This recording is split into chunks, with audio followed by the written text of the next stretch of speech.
Installing two main breakers in series is illegal and unsafe. The National Electrical Code, or NEC, mandates that only one main breaker or overcurrent device should protect a single electrical service. Installing a second main breaker violates this fundamental requirement. There are several safety concerns associated with using two main breakers in series. Firstly, there is an increased risk of electrical fires. Two main breakers create a potential failure point where excessive current can flow, leading to overheating and subsequent fires. Secondly, it introduces confusion and inconsistency. Two main breakers can complicate load balancing and protection schemes. Thirdly, overloading becomes a significant risk. The interior panel's breaker might not be adequately rated for the entire house's load if it's fed by an exterior breaker. The correct way to install an exterior panel feeding an interior panel is to use a Main Lug Only, or MLO, panel for the interior setup. An MLO panel lacks a main breaker, featuring main lugs instead. Feeder cables from the exterior panel connect directly to these lugs. Consequently, the exterior breaker safeguards the interior panel. The advantages of using an MLO panel are substantial. Firstly, it ensures compliance with NEC regulations, eliminating the illegal use of two main breakers. Secondly, it enhances safety by mitigating the risk of electrical fires and overloading. Thirdly, it promotes simplicity and clarity, establishing a logical path for electrical power flow. In summary, employing an exterior panel to feed an interior panel equipped with its main breaker is both illegal and poses serious safety hazards. The recommended approach involves using a Main Lug Only panel for the interior and connecting feeder cables to its main lugs. Let's delve deeper into the NEC regulations and the technical aspects of this setup. The NEC section that prohibits multiple main breakers typically falls under the articles addressing service equipment and overcurrent protection. While the specific section number can vary depending on the edition of the NEC, it generally emphasizes that the service disconnecting means, which includes the main breaker, must be a single device or a group of devices as permitted under specific conditions, but not multiple independent main breakers in series.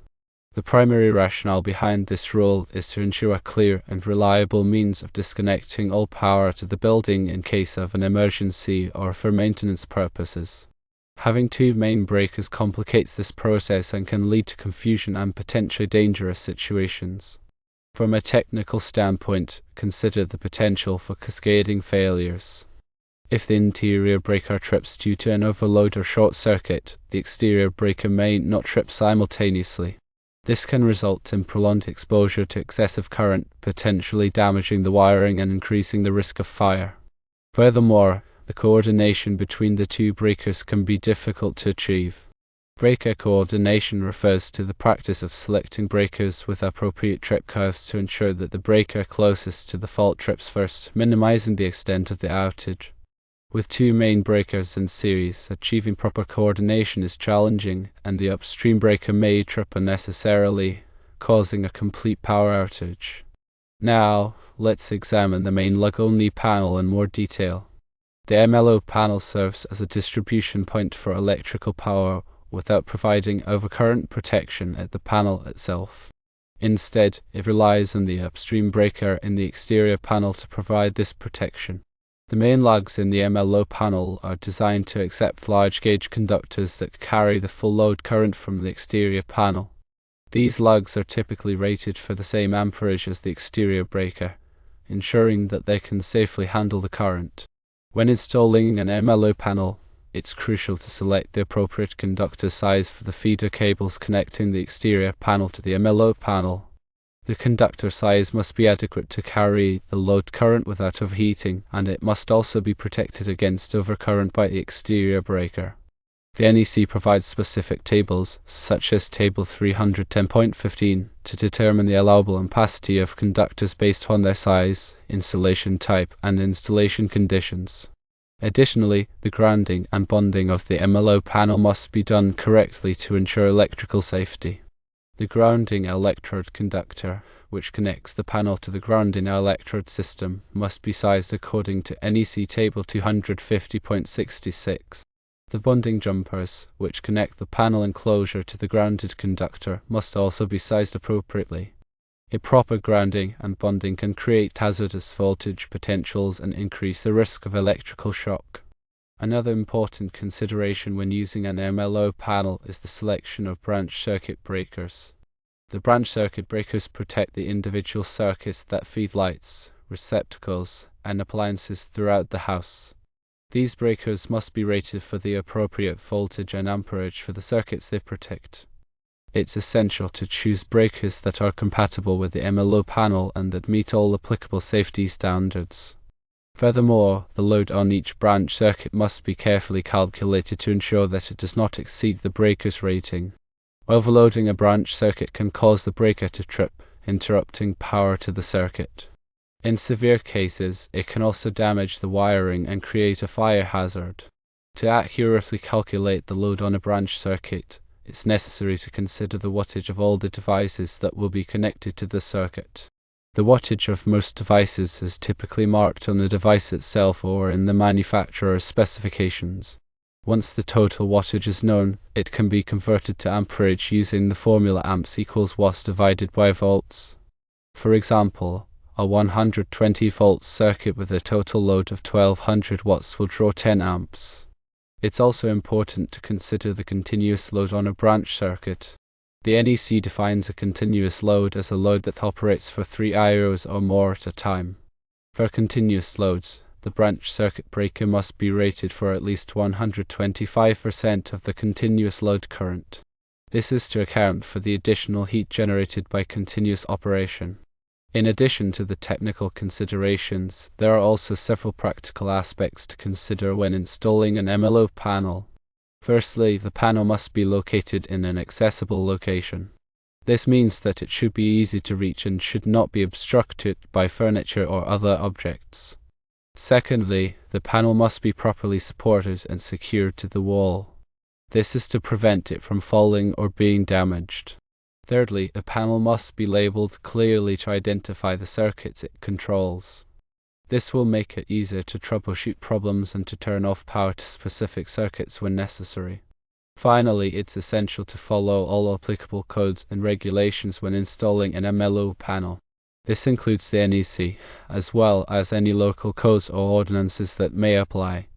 Failure to comply with these codes and regulations can result in fines, penalties, and even legal action.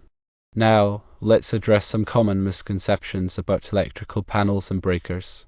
One common misconception is that a higher amperage breaker provides better protection. This is not necessarily true. A breaker's primary function is to protect the wiring from overcurrent, not to protect the devices connected to the circuit. Using a breaker that is too large for the wiring can allow excessive current to flow, potentially damaging the wiring and creating a fire hazard. Another misconception is that it's okay to replace a breaker with a higher amperage breaker if the original breaker keeps tripping. This is also not a good idea.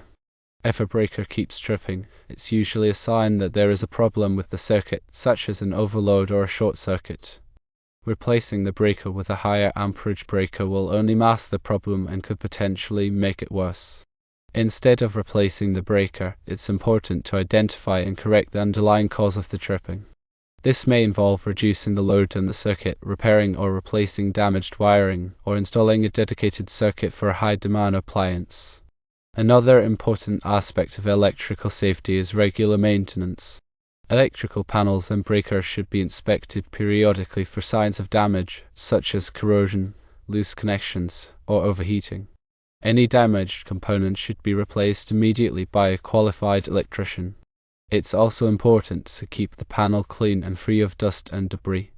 Dust and debris can accumulate inside the panel and create a fire hazard. In addition to regular maintenance, it's also important to be aware of the signs of electrical problems. These signs may include flickering lights, frequently tripping breakers, outlets that are hot to the touch, or a burning smell coming from the panel. If you notice any of these signs, it's important to contact a qualified electrician immediately.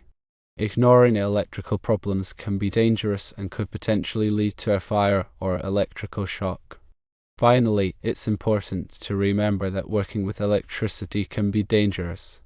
If you are not comfortable working with electricity, it's best to leave it to a qualified electrician. Electrical work should only be performed by individuals who have the necessary training and experience to do it safely. Attempting to perform electrical work without the proper knowledge and skills can be hazardous and could potentially result in serious injury or death. In conclusion, understanding the proper installation and maintenance of electrical panels and breakers is essential for ensuring electrical safety. Using two main breakers in series is illegal and unsafe, and the correct way to feed an interior panel is to use a Main Lug Only panel. By following the NEC guidelines and practicing safe electrical work habits, you can help to prevent electrical fires, shocks, and other hazards.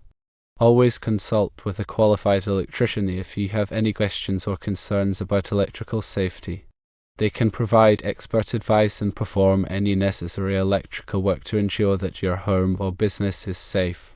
Now let's consider some scenarios where understanding these principles becomes particularly critical. Imagine a homeowner deciding to add an outbuilding, such as a workshop or a shed, to their property. They might consider running a feeder from their main panel in the house to a sub-panel in the outbuilding. If they are not aware of the NEC regulations regarding multiple main breakers, they might inadvertently install a sub-panel with its own main breaker, creating a dangerous and illegal situation. By understanding the principles we've discussed, they would know to use a Main Lug Only sub-panel in the outbuilding, fed by a properly sized breaker in the main panel. Another scenario involves upgrading an existing electrical panel. Suppose a homeowner is replacing an old, outdated panel with a new one. They might be tempted to simply replace the old panel with a new panel that has the same number of breaker spaces and the same amperage rating. However, if they have added significant electrical loads to their home over the years, such as a central air conditioner or an electric vehicle charger, they might need to upgrade to a panel with a higher amperage rating to accommodate the increased load. In this case, it's crucial to perform a load calculation to determine the appropriate panel size and to ensure that the wiring is adequate to handle the increased current. A qualified electrician can perform this load calculation and recommend the appropriate panel and wiring upgrades. Furthermore, consider a situation where a homeowner is experiencing frequent breaker tripping. They might be tempted to simply replace the tripping breaker with a higher amperage breaker, as we discussed earlier. However, this is a dangerous practice that can mask underlying problems and potentially lead to a fire. Instead, the homeowner should investigate the cause of the tripping. It could be due to an overloaded circuit, a short circuit, or ground fault. A qualified electrician can diagnose the problem and recommend the appropriate solution, which might involve reducing the load on the circuit, repairing or replacing damaged wiring, or installing a ground fault circuit interrupter, or GFCI outlet. It's also important to remember that electrical codes and regulations are constantly evolving. The NEC is updated every 3 years to reflect changes in technology and best practices.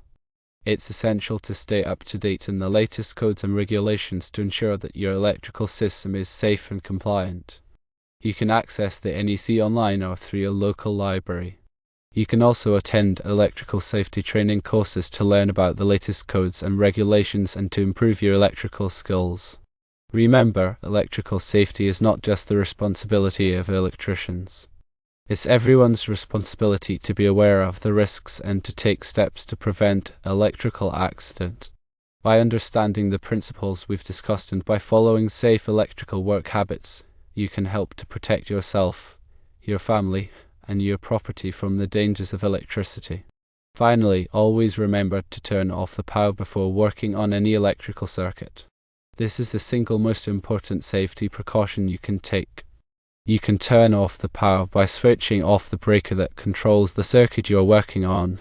It's also a good idea to use a voltage tester to verify that the power is off before you start working. A voltage tester is a simple device that can detect the presence of electricity in a circuit. By using a voltage tester, you can be sure that the circuit is de-energized before you start working, reducing the risk of electrical shock. Electrical safety is a serious matter, and it's important to take it seriously. By following the guidelines we've discussed, you can help to ensure that your electrical system is safe and that you and your family are protected from the dangers of electricity. In addition to the specific scenario of using an exterior panel to feed an interior panel, the principle of avoiding multiple main breakers in series applies to other situations as well. For example, it's generally not permitted to install a generator with its own main breaker directly connected to the main panel of a building. Instead, a transfer switch should be used to isolate the generator from the utility power and prevent backfeeding, which could be dangerous for utility workers and could damage electrical equipment. The transfer switch ensures that only one source of power, either the utility or the generator, is connected to the building's electrical system at any given time.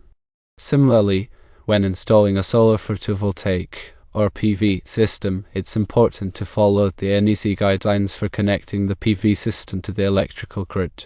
The PV system typically includes an inverter that converts the direct current, or DC, electricity generated by the solar panels into alternating current, or AC, electricity that can be used by the building or fed back into the grid.